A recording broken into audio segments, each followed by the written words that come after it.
we need Ben and do we need Fraser? Let the listeners talk. Do we need anybody else, lads? We can tell you all you want to know about the sport around the county. Yeah, we're doing our best here. And, we were just talking, first of all, you were just saying Wales have kicked back off, still 1-0. Yeah, it's only just kicked off. They're in a good position now. Let's hope they can kick on. Another goal would be nice in the next 10 minutes or so, Tom. If I hear it on my phone, I'll let you know. Everyone will hear it. Yeah, we'll all hear it. And of course, we're talking internationals. One thing that we didn't mention earlier on, Luke Tabone, Haverfordwest central defender, making his first appearance for the Malta senior side. Brilliant! It's his debut. Funny enough, Malta has a connection with Pembrokeshire because two lads from Haverfordwest when I was playing, it was John Felice and Phil Felice, brothers. They actually played for the Maltese international rugby side back in the day, in the 90s. Yeah. So Luke playing football for Malta, making his debut. There's that Maltese connection in Haverfordwest. Love that. I wonder what other connections there are that we need to unpick. And you just gave great insight there, going back to rugby. Jonathan Fox Davies, Scarlet stalwart. He had a bit of a tour in Clermont before coming back again. What a servant he's been for Welsh rugby and the Scarlets, and a great role model. Yeah, brilliant. When you look back on his career, it's been fantastic, isn't it? But one of the memories that sticks out with me about Foxy is the time he was over in Australia. Ironically, the Lions are going there next year, so that is nearly 9 years ago now. A certain Brian O'Driscoll didn't get picked for the last test. Can you remember the controversy? And Foxy was brought in to partner Jamie Roberts, so it was an all Wales centre partnership.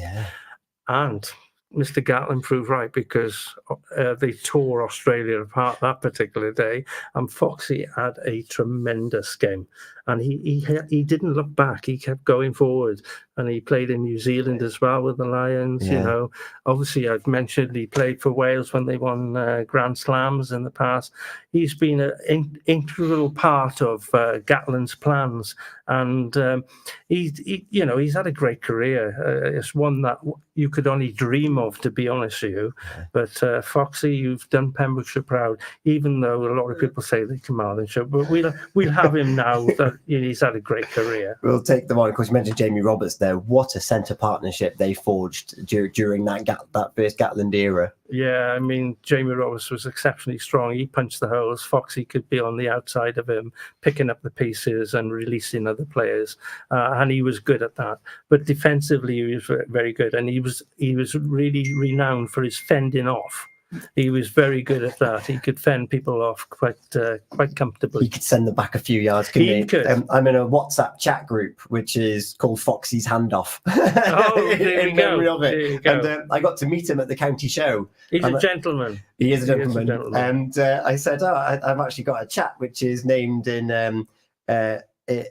memory of your handoff. And he was like, well, I hope I'll be remembered for more than that. Is he the greatest Welsh centre of all time now? It's hard. Generations, we all have these discussions about great centres. I mean, I can go back in the day when I actually played with Ray Gravel. I mean, there was a more passionate centre than that, strong. John Dawes before him. There's been some great centres playing. I mean, the late Peter Morgan was a great player at Llanelli as well, and he was a centre. An outside half turn centre. So there's been an abundance of great centres. He's up there because he played on quite a few Lions tours. He's got to be up there. Yeah. You mentioned Grab, you mentioned John Davis. Any others that you'd put in the mix? Well, you just mentioned Jamie Roberts. I mean, Jamie played really well, in the centre for Wales. I'm trying to think of Roy Burgess back in the day. A lot of you wouldn't even have heard of Roy Burgess, but he scored that famous try when Llanelli beat the All Blacks, and the pubs were drunk dry in Llanelli. Yeah. So Roy's from Carmarthen. He was a classic centre. Ian Hall was another one. He was my old Welsh youth coach. He was a cracking centre as well. There's been an abundance of them. I probably haven't touched on a lot of good centres. I wonder if you're listening at home home now and you're thinking, oh, actually, I think so-and-so should be in that conversation, let us know right now. What I'm doing at the moment is we've actually got a half-time report from Fraser, so I'm just quickly making that available for us.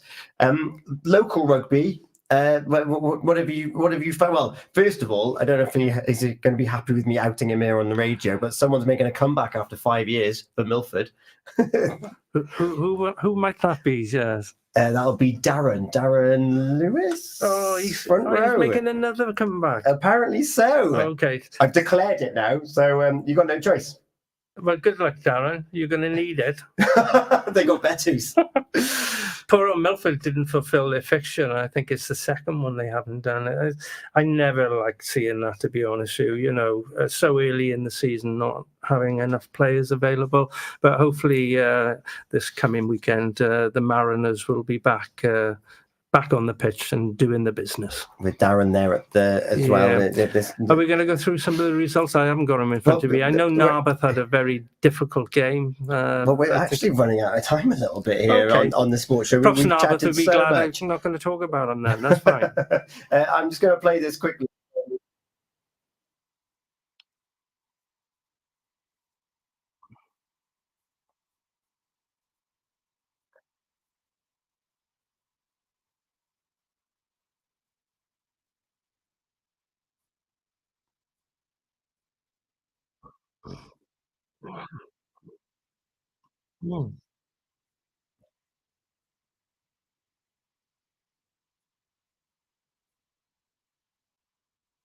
Thank you, Fraser.